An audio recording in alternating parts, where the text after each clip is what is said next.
Welcome to Massive Beers. My name is Matt. We do the beer stuff here. Lawson's finest. The finest of liquids. Chinooker'd. Yeah. Listen. One, it's a clean beer. I assume this is a clean beer because it says Chinooker'd, which it says India Pale Ale, but it's a Chinook focused beer from Lawson. It's got to be clear. Move for some clear beer. Old school C hops. A little bit of West Coast piney resinous, a little bit of citrus. We're dealing with a hop that we love through and through.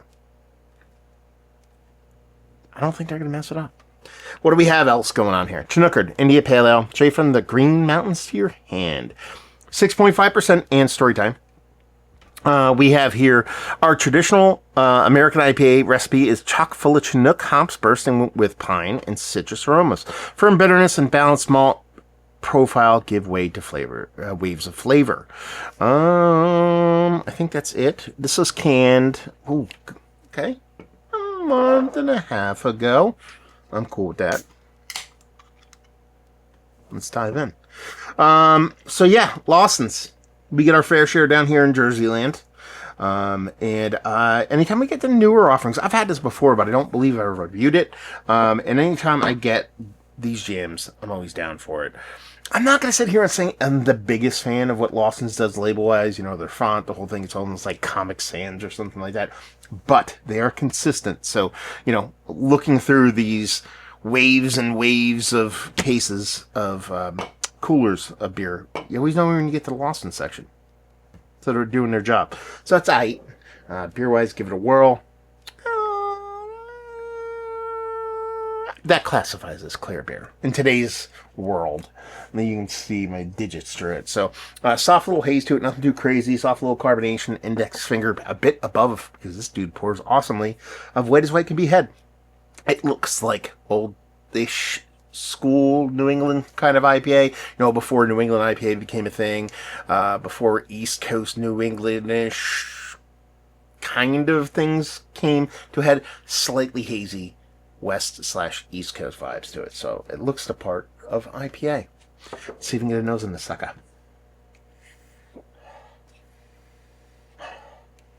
Yeah, I mean, it smells like it has a decent kind of soft, piney, soft resinous vibe going on. I'm not getting a big, huge kind of West Coast component on this.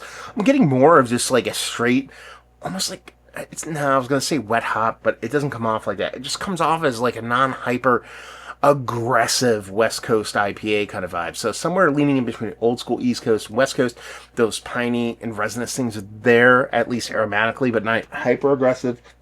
I didn't get no big precursor of sweetness on this, so I think it's going to be quite a bit balanced. And, you know, that's pretty much it. Soft little crystal malt, maybe like a little Maris Otter in there for a little bit of depth. Something along those lines. Could be totally wrong on those points, but that's how it's coming off to this guy here. Dive in. Cheers, y'all.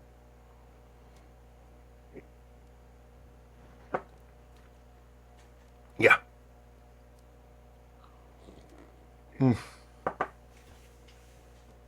Yep. This tastes like what I thought it was going to be like. Now, the aromatics on it were a little bit less. And I was like, okay, maybe they're going a little bit more kind of reserved. Chinooky here. Chinooker'd here. That is not the case.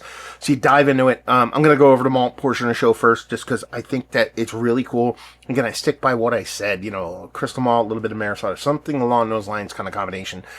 So you get a little bit of depth to that maltiness, that touch of like ping of sweetness that you typically get from crystal malt. Once you get on the other side of things, it's all about those Chinook hops. You're getting that pineiness, you're getting that resinous, but it's not like hyper over the top. Again, you take this back, you bring this back, you throw it in a DeLorean and go up to 88 miles per hour and get back to around like late 90s, early 2000s. I think people are like, this is a crazy West Coast IPA. But as far as today's standards go, it's quite a bit reserved, but in a good way, because you get that resinous, you get that pininess, but it's not super heavy-handed. You throw this really nice kind of sweet citrus on it. It's quite a bit different than old school East Coast IPA or even West Coast IPA. A little bit more new school in the citrus, the way it kind of presents itself in a very cool way. in a hyper clean beer. Like, that's where it lends itself to like old school West Coast kind of vibes. The cleanliness, the squeakiness, the kind of razor precisionness of this beer lends itself to being quite a bit more kind of West Coast in its soul, and a little bit more new school hopped with that little bit of West Coast kind of sea hops to it kind of vibes. Man, this is really good beer. Really good beer. Turn my camera down. I go to turn my camera down and I shut my camera off like an ass. Anyway, but yeah, this honestly comes off as a extremely well done sea hop beer. This happens to be all Chinook, and just really showcases that hop really, really nicely in a very drinkable package.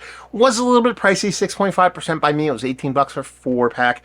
Not angry at paying that, but in a perfect world, you know, Lawson's 6.5% IPA. Sure, it's a single hop variant.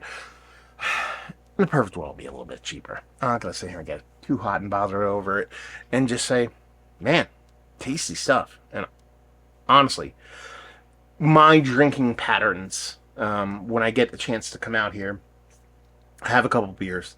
Usually, you know, I want a lager. I'll drink 4 or 5 beers in a session. Usually reviewing 3 or so out of those. Lager. I want something a little dark, you know, dunkly, bocky. I want clear IPA, and then I want something hazy. That's kind of my thing. Maybe if I'm getting fancy at the end, I throw in some kind of stout or whatever, but that's few and far between. This is footing that bill quite nicely.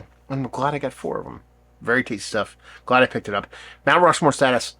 Sea hop IPAs. As of late, maybe just on the outside. Actually, it'd probably default to that, because how many just straight sea hop IPAs do you get?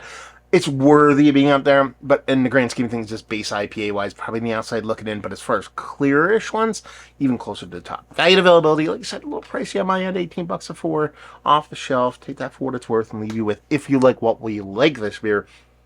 If you like West Coast IPA, you love Lawson's.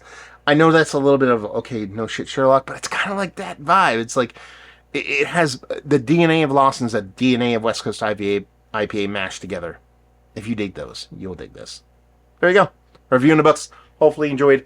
Massive Beers, if you want to check me out in the social media stuff. Beer Massive. Podcasting stuff. Lawson's. Have you been to the brewery? Have you had their beers? What's your favorite beer? Have you had this beer? All that fun stuff down there. Hopefully you enjoyed the review. Hopefully enjoying some single sea hop, relatively clear jams right now. Hope to see you next time. Cheers, y'all.